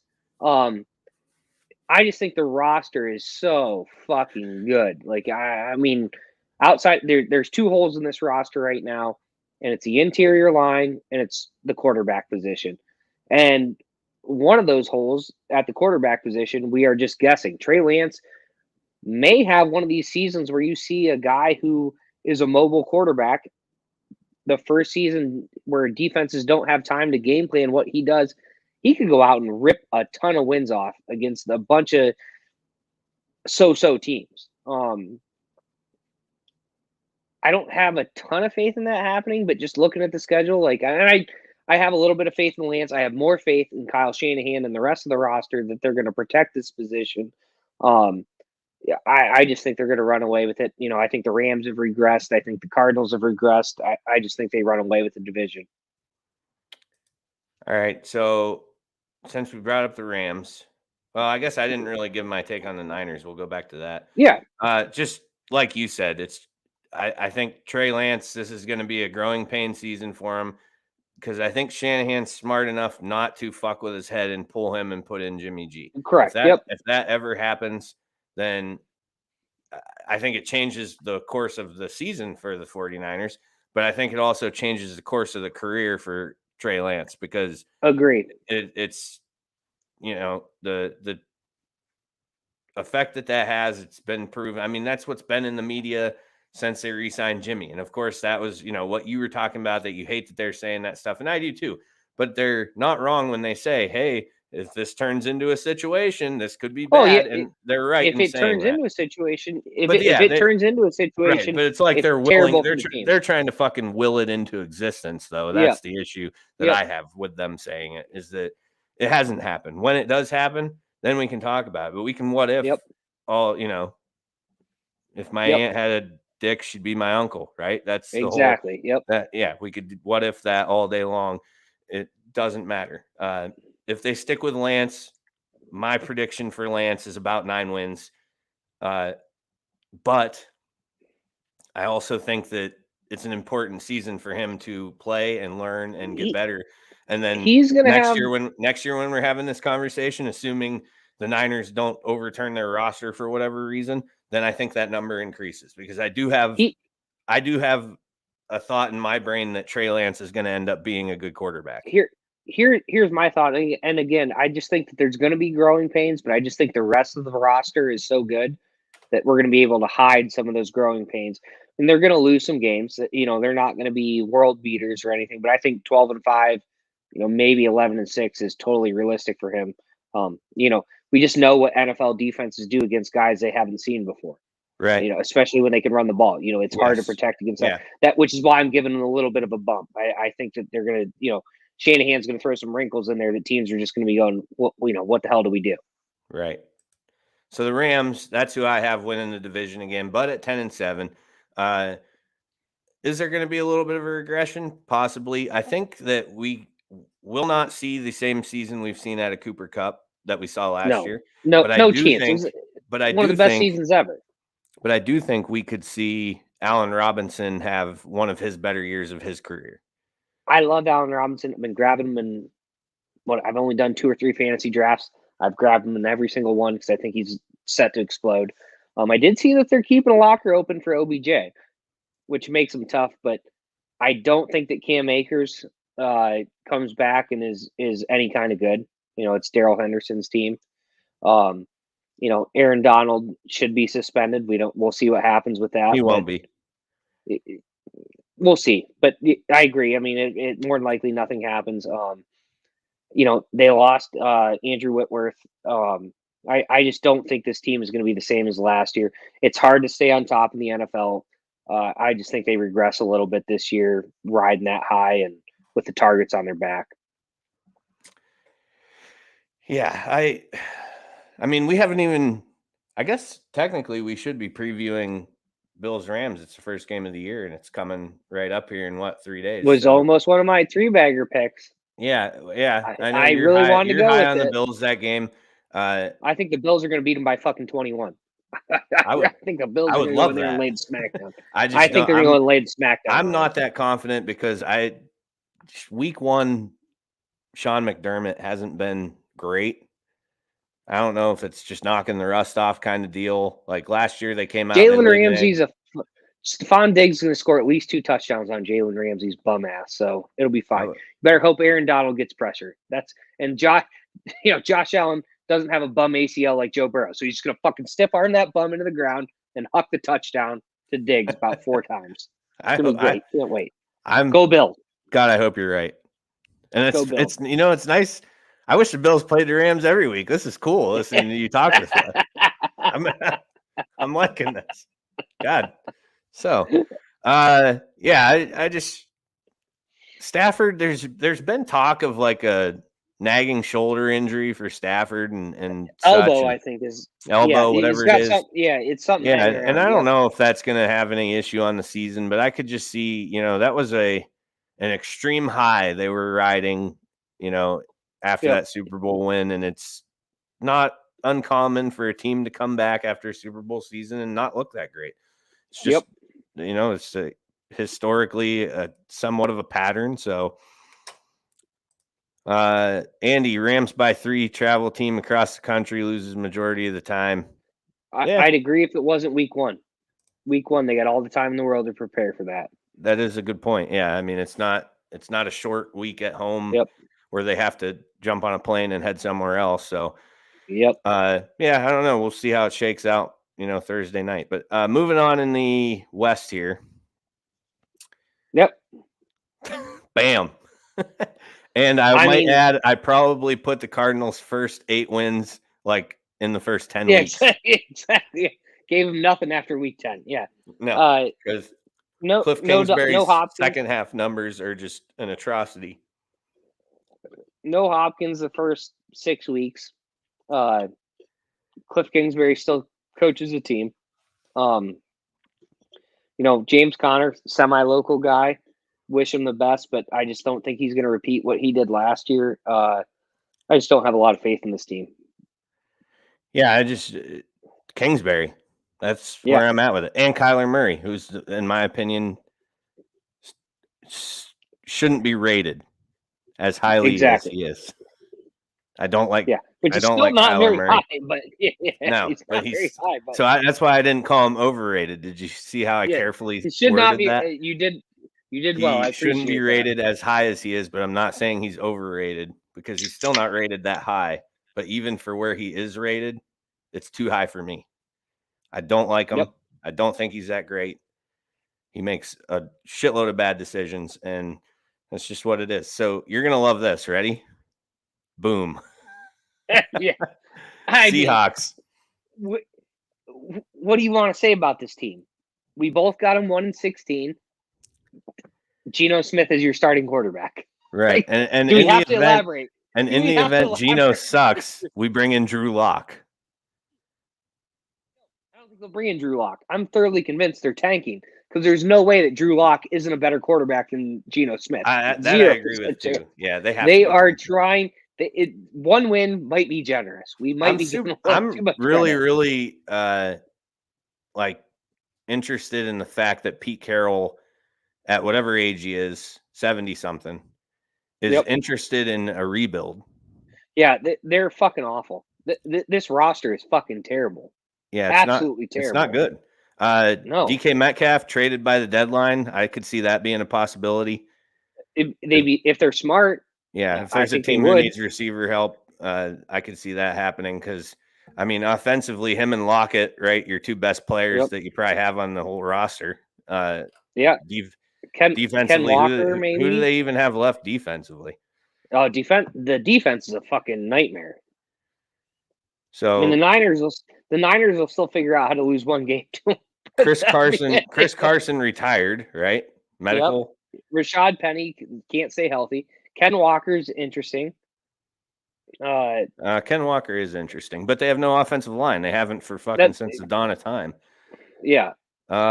Quentin Jefferson, that's a former Bill who went to up there apparently. Daryl Johnson, another former Bill. So this is all the Bills like third stringers from last year on their defensive line. So they're good. No. not particularly, no. Linebackers. Never heard of any of those guys. They do still have Jamal Adams. Yep. So that's He'll probably be traded. That's your best player on defense. Easy. Quandre Diggs, not horrible. Yeah, that's a rough roster too. That's pretty bad. So yeah, 1-16 I think is about appropriate. Yeah. Worst team in football. All right. So that's it. That's all the divisions, right? That's it. We covered it. We covered it. So now we're going to take another quick break and we'll be back. We're going to go through the playoff scenarios quickly and then basically, talk about who we got in the championship games and who we got winning the Super Bowl or advancing to the Super Bowl, who we got winning the Super Bowl. And then our top 5 based off of those records that we gave you, who will be picking in the top 5 for the 2023 2023 draft. Then we're going to get into the 3-bagger and wrap up the show. So this segment of the NFL Mega Show, powered by Jones Pest Control, ants, spiders, bees, or mice, don't think twice. Call Jones Pest Control at 814-230-9548. As I said, a minute break, and we'll be back with the last segment of the show. Blue Line Auto, located at 1606 Pennsylvania Avenue East in Warren, is locally owned and operated and is a family-run business specializing in vehicle sales and service. They offer state and safety inspections and general car repairs, including but not limited to brakes and rotors, tires, oil changes, batteries, starters, and alternators. They also offer vehicle undercoating prior to winter to help keep your vehicle protected. Currently, their hours are Monday through Wednesday, 8 a.m. to 4 p.m., and Thursday and Friday, 8 a.m. to 5 p.m. Call them today to schedule your next appointment at 814-230-9061. Your safety is their goal.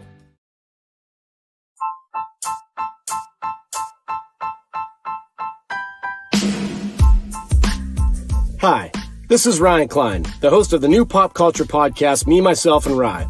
You can find me on Spotify, iTunes, Apple Podcasts, Google Podcasts, and several other platforms.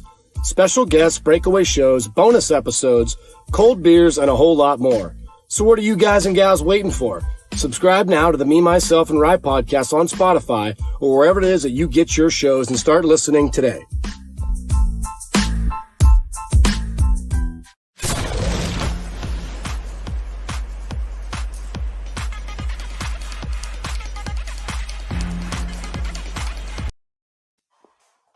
The last segment of the NFL Mega Show, presented by Blue Line Auto. For all your automotive needs, call Blue Line Auto, 814-230-9061, or stop in at 1606 Pennsylvania Avenue East in Warren.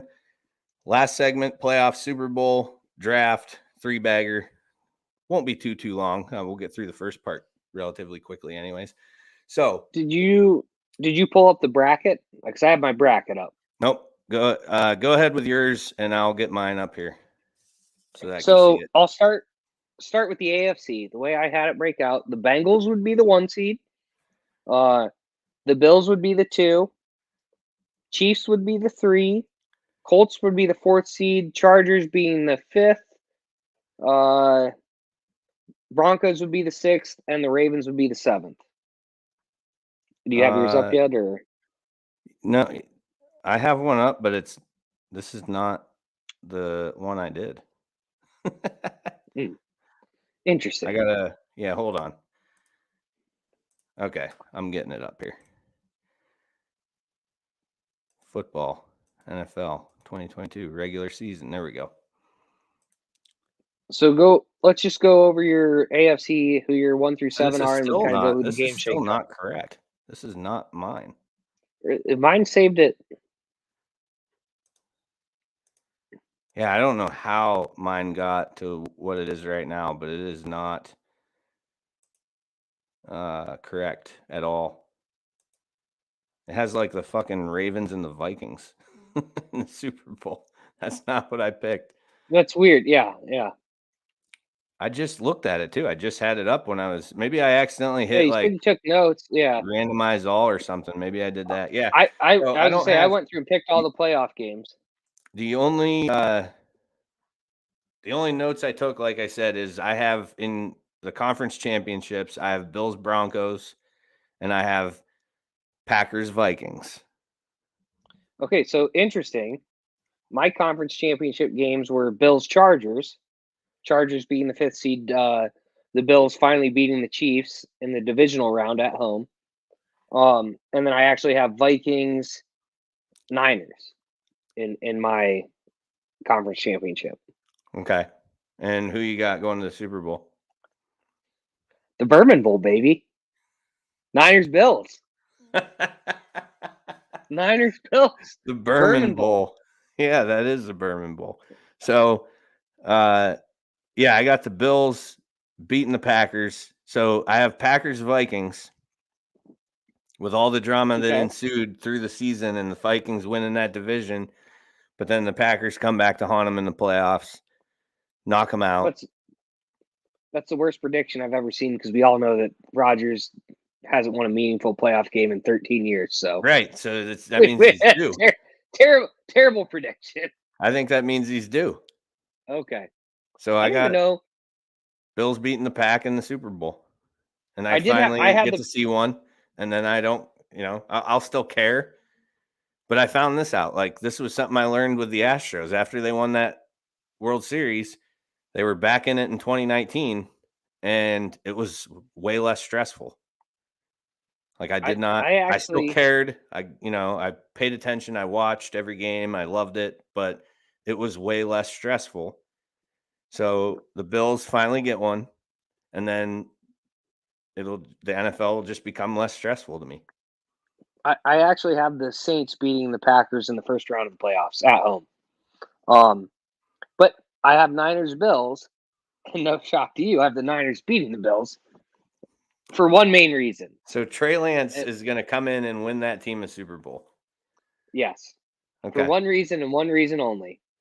Because when they finally eventually get, so I'll kind of go through my run through. The Saints would come to San Francisco. Well, I'm sorry. The Niners would beat the Rams at home this year because we all know the Niners own the Rams. One fluke happens. It's okay. So they beat the Rams at home in the first round. And then the Saints come to town. They crush the Saints, obviously.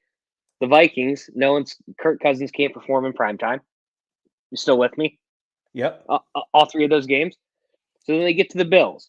Now I'm thinking the Bills could pull off the miracle win like Patrick Mahomes did because the Niners don't like to stop the pass.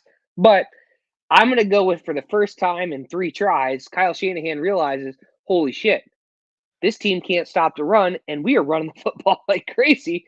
We're just going to run the fucking football the whole time. We're not going to start throwing it down the field. And the Niners win their first Super Bowl because they realized this was the key the whole time. Third time's a charm for Kyle Shanahan. So no more hucking under Shanahan. He's gonna, maybe Trey Lance might throw 3 passes in the Super Bowl. That's it, tops. Andy McIntosh. Trey Lance can't do it. Never gonna happen. Well, if you weren't a Giants fan, Andy, I would hold some sort of weight to your opinion, but you haven't watched good football in I don't know how long. He's still stung from the Alex Smith days when they won that game, but Kyle Wilson just couldn't field a fucking punt. You got lucky. Hey. You got lucky. He was there for the glory days against the Patriots, though. God bless him. God bless him. All right, who rounded out your top 5 for the draft based off of our little schedule we went through there? In order, 1 through 5 are the Seahawks, the Texans, the Bears, the Falcons, and Andy's Giants picking 5th. All right, so I got Washington at 1, Seahawks, Bears, Jags, Jets. I mean, that's not terrible, but do you really think Washington's going to win less games than the Seahawks? I don't know. I mean, when we're sitting here talking about it, do you really think that Carson Wentz No, is going probably to win not. less games than Geno Probably Smith? not. No, but here's why. Yes, he might win less games than Geno Smith because he might only play 1 or 2 before he's out for the season. If Carson Wentz plays 3 games, he's going to win more games than Geno So that's Smith. my prediction of why Washington will be so bad is because Wentz won't even be playing. He's just going to get hurt again. All right, I'll buy it. Let's get to the 3-bagger, wrap the show up. So we have, if you followed us all the way since last year, or since, I guess when it started, last year we went through, we pick our 3 best bets against the spread going into the football week. We will post them Sunday morning on Facebook, Twitter, and Instagram. There will be a graphic that shows the games that we like, and we'll keep track of our record on there. And Sketty does a lock of the week, which always involves the 49ers game. So whoever the 49ers are playing, he will give you his lock of the week based off of that game. Can we bring this up before we get into the 3-bagger? Because I think Andy might be on drugs. We got to call in a welfare check. The Eagles in the Super Bowl. Andy. I don't know what you're smoking, bud, but maybe you should stop. No. I know what it is. He's going through PT right now for his shoulder. So he's probably got some badass painkillers. All right, fair enough. My guess is he took one earlier, then forgot that he took one and was like, shit, I forgot to take my pill. Took another one. Now he's like, he's semi-overdosing right now. The Chargers are believable, but the Eagles, come on, man. Come on. But Andy, I do respect the just the pure NFC East in you that you just love that. Defend the division until you die. I respect it. Hart couldn't make him pick the Cowboys, Eagles, Jalen Hurts. He's gonna get it done. Yep. All right. So anyways, back to the 3-bagger. So we post the bets, like I said, and what I'll do on the graphic is I'll post it because obviously we're picking today, Monday.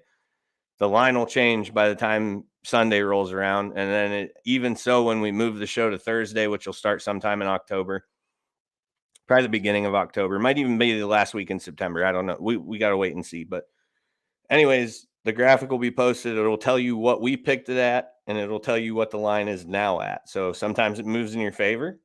Sometimes it doesn't. Sometimes it doesn't move at all. But we'll get to that. So we're going to start it off this year's Week 1 NFL 3-bagger. Sketty. Yeah, the Browns haven't won in an opening week since since they were the Browns again, since they brought the franchise back. There are children alive that are in middle school that haven't seen the Browns win during Week 1. Baker Mayfield, revenge game. 2.5 points is nothing at home. I think they crushed the Browns. I think this is actually maybe a 14-point win for the Panthers. I do too, but that's because I think they're going 12-5 and winning that division. Fair.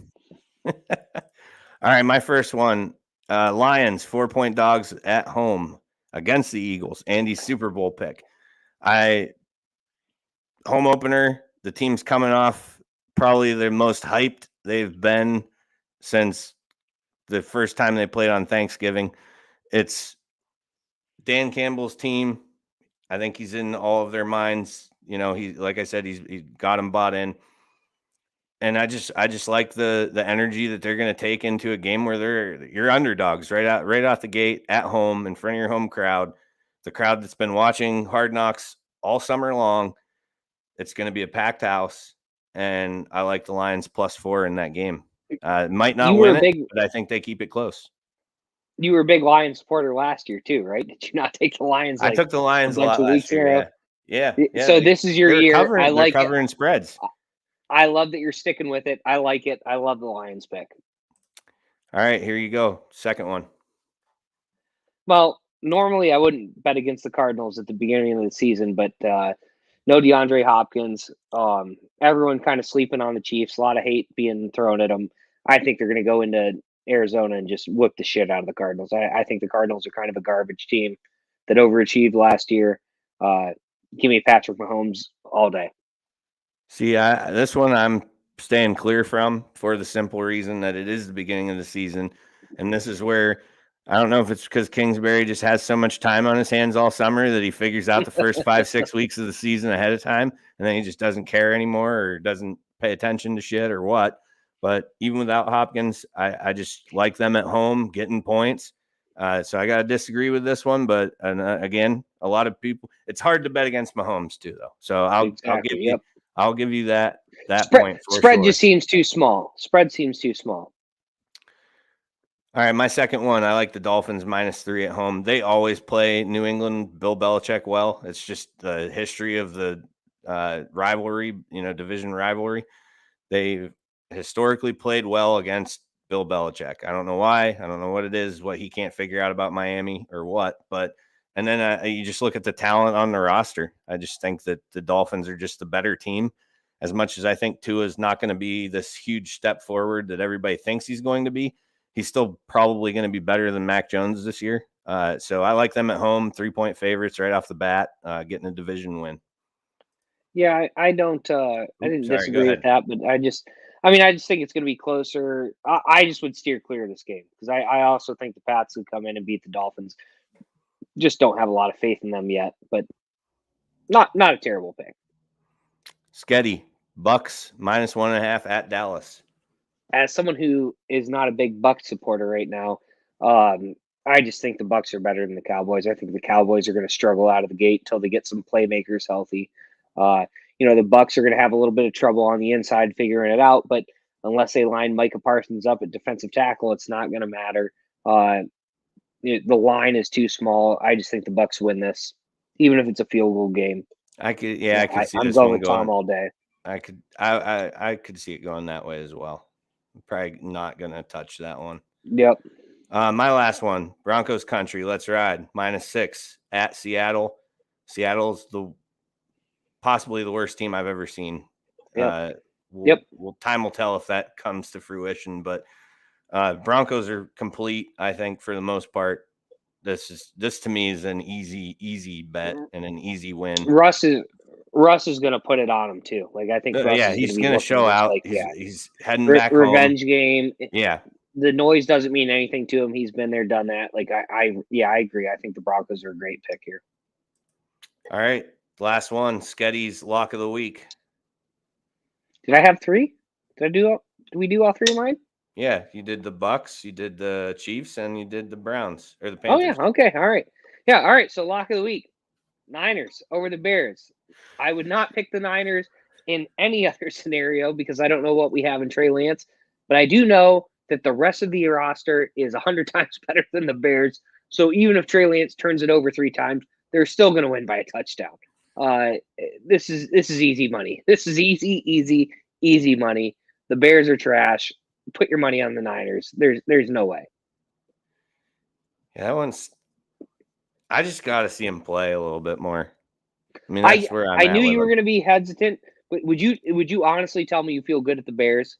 No. With the Bears. No. That's what. If it was next week, lock of the week, when it's I think the Niners play the Panthers next week. Might be the Panthers. I don't remember who it is next week, but week 2, it's trouble. It's not a guaranteed lock. The Bears, put the Niners in. Lock them in? Yeah, well, Garoppolo might play at halftime because they're up so much. So then they're okay. He still gets in. Yeah. All right. That's a wrap. So only announcement, I guess, is that for live show listeners, next week will be regular. September 12th, I believe, will be on that night. Yep. Back to regular scheduled programming with your normal segments. And then it's the following week is when we're going to have to change the date because I'm not going to be able to do a show that night. So, and that's also Bills Titans Monday night game. I did lie. The Niners play the Seahawks next week, so you're probably looking at 2 Niners. So just lock them in for the next 2 weeks. 2 weeks in a row. Then they play the Broncos. Parlay in which case, just parlay 2 weeks in a row. And if you really want to get bold, you can parlay it when they go to Denver week 3. They're going to lose. So, yeah. We'll work on that. Yep. Hey, everybody. Thanks for chiming in, getting in the comments. We appreciate that. And swinging in, listening to us preview a little bit of NFL. It's in season. Got the bets coming in each week now. Going to get some more guests on and everything. So a lot to look forward to. We want to thank our sponsors, Swing Juice, Busch Light, Napoli's Pizza, Your Daily Local, JP Photography, Mean Sales and Service, Jones Pest Control, Me, Myself, and Rye Podcast, Blue Line Auto, and Complete Roofing Systems. We appreciate all of you for making it possible. Till next week, take care, be safe, enjoy week 1. It's here. Everybody's happy. Finally. I mean, it seems like summer might have went too fast, but it always does. But the good thing about summer ending is football beginning. We'll see you next week.